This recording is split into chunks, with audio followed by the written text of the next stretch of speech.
Spirit, going back to the workflow question. So basically, for now, it's recommended to register all workflows just in case.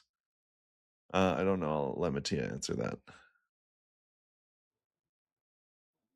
I would say that worst case that works. Worst case, and probably that's better, but that's not good because that basically like would leak into the the list of dependencies that those workflows use as well. So I would say that probably the best thing you could do is to keep aside the workflow implementation layers and also like the execution ones. So you at least try to merge them all together and be sure that whenever you require like parts of your domain that require specific workflows, you provide the actual implementation of the workflows as well.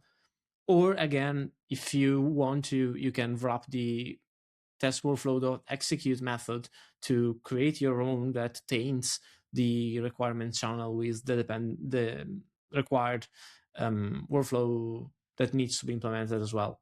But again, we're open to discuss that. Yeah. It's an interesting topic.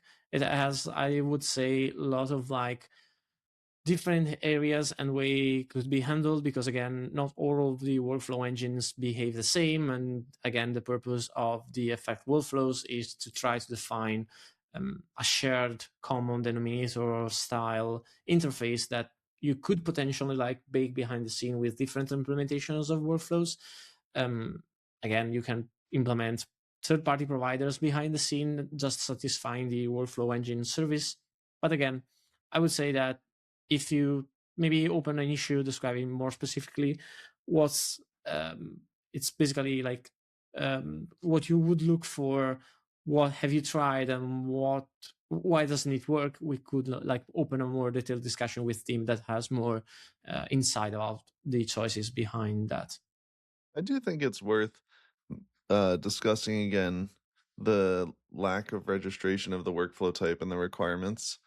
I think it's worth discussing it again. So if you please do open an issue and we can like talk about it with Tim, who's kind of like the primary architect behind workflows at the moment. But yeah, I would say like open an issue related to the workflow question and we'll talk with Tim about it.